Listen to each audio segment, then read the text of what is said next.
நீ move on ஆக என்ன பண்ணுமோ அதை மட்டும் பாரு. 6 வருஷம் லவ் பிரீதா,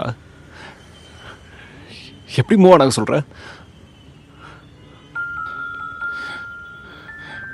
அந்த அந்த ஒரு விஷயத்துக்காக நம்ம 6 வருஷம் இருந்ததெல்லாம் மறந்துட்டியா?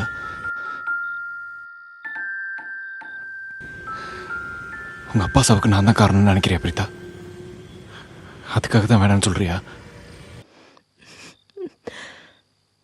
இல்ல, எங்க அப்பா எல்லா விஷயத்துலயும் ஒரு நல்ல அப்பாவா இருந்திருக்காரு.